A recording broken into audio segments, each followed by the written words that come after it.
Steelers opened up as 1.5 favorites against the Patriots. I'm actually surprised about that, to be truthfully honest. We know the problems with our team is obvious. I mean, what do they need to work on? I think we all know that this team is going to go how both lines go. And it's going to go down. New England is going to go out there and do exactly what the last two opponents did. They're going to attempt to run the football. They're playing at home. Hopefully the communication on their end, they feel that they could take advantage of that. But if you don't clean this running game up, you're going to continue to see this. And this is something that's really unfortunate because we're not used to seeing a run defense like this here in Pittsburgh. And this quarterback, this second-year guy, Drake May, I'm a fan of. I think he's turned into a pretty good player. He runs that ball well, too. He runs just as well as Josh Allen, I think. And so we have historically had issues with mobile, athletic quarterbacks. What kind of problems do you think he poses to this defense? Can they contain him?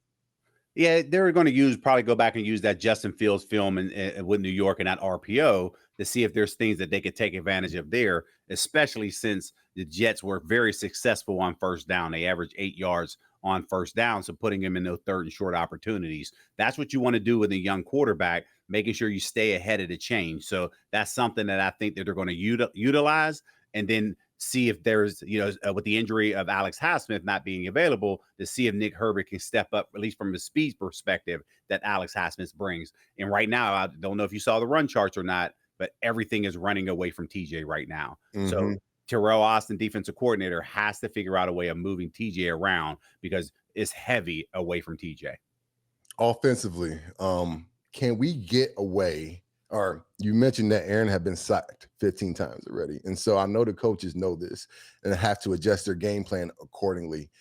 Can we win with Aaron Rodgers just being a game manager? We can win. And just to go back, he was hit 15 times, sacked 7 on that. Okay. But I think ultimately when you look back on where he is, this is going to be something that Aaron, you look back and is he a game manager? He's more than that right now. Mm-hmm. And he can push the ball down the field. Unfortunately, we're not seeing it. He had one play of 20 yards or more. That was a Jaylen Warren prior to the 2-minute warning. And then those plays over 20 yards, there was 2 more plays that happened as we approached the 2-minute warning and then in the 2-minute warning. But again, the defense of the Seahawks were playing more of a prevent defense in that particular manner. So they have to figure out a way, because if you look back on what happened on how Seattle took DK Metcalf away, they just double teamed. They just clouded. They had a corner and a safety over top of him. So if that's the way that you're going to get him and take him out of a ball game, you got to figure out a way to move him around as well. Right. And Aaron mentioned they played too high and played man-to-man the entire game. And so unless you get that run game going, defense has no incentive to get out of that. And it just makes life a living hell for the passing game when you got 2 high safeties the entire game. Go ahead. Anytime you get too high, you have to be able to pick 4 to 5 yards up in the run game. Exactly. Are we using our tight ends enough? No. But again, a lot of that comes down because you're not getting a new set of downs. We're falling behind. And again, the first downs just aren't there. The one thing that you have to do, especially to rest our defense, you have to control that time of possession. And right now they're behind in time of possession because of the lack of running the football.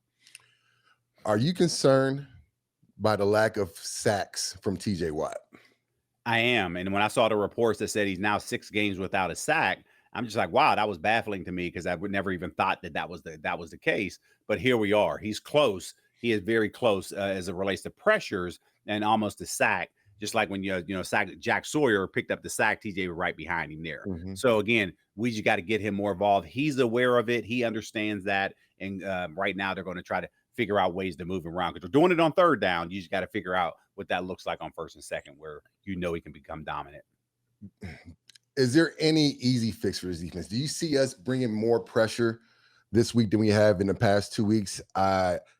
Drake May has been sacked 7 times. So that offensive line is leaking and he is getting hit and he does tend to hold on to the ball some.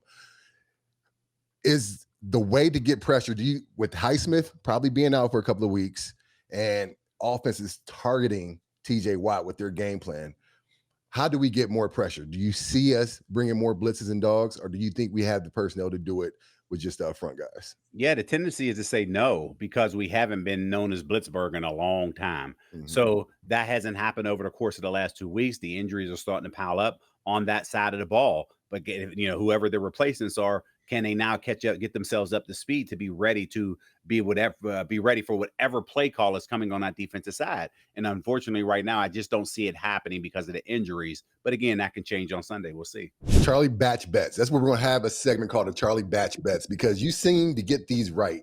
So far on the touchdown count, you did pick DK last week to score.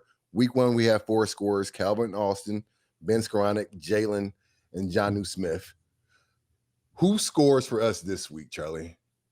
Well, for me, I'm looking at Calvin Austin again, because I think all the attention is going to be on DK, and that's going to free up Calvin Austin on that one-on-one. I think he makes a guy miss, and he's going to get into the end zone for sure this week. So I got to stick with it. I picked him the first 2 weeks. He hasn't come through yet. We have to get Darnell Washington. He did get a 2-point conversion. Mount Washington, it has been in the end zone. It was for 2 points. I think he finally scores his touchdown this week. I also think Jalen gets one. I think he has a big game this week. What we saw from him this past week is letting us know, let the coaches know loud and clear that he needs to get the ball more in his hand. More him, less Gainwell. And so I think Jalen gets into the end zone, and I think Mount Washington does as well. Last one, over under 44.5. 2 weeks in a row. I'm going over. I'm going under this week. Okay. I don't feel comfortable about either offenses right now, so that's where I'm at. Okay. I'm hoping that you're saying that the defense gets in order this week and New England doesn't put up points, but we do. Just enough to be under the 44.5. Is that correct? It's going to be under, and I think there's going to be a lot of punts in this game. Okay. This week's game preview is brought to you by FanDuel. FanDuel is getting you ready for the NFL season with an offer you won't want to miss. New customers can bet just $5 and get $300 in bonus bets if you win. That's right. Pick a bet $5, and if it wins, you'll unlock $300 in bonus bets all across the app. You can build parlays, bet player props, ride the live lines, whatever your style, FanDuel has you covered. The NFL season is almost here. The only question is, are you ready? Visit FanDuel.com, big play to download the FanDuel app today and get started. Disclaimer, must be 21 plus and present in the Pennsylvania area. First online real money wager only. $5 first deposit required. Bonus issued as non-withdrawable bonus bets, which expire 7 days after receipt. See terms at sportsbook.fanduel.com. Restrictions apply. Gambling problem? Call 1-800-GAMBLER.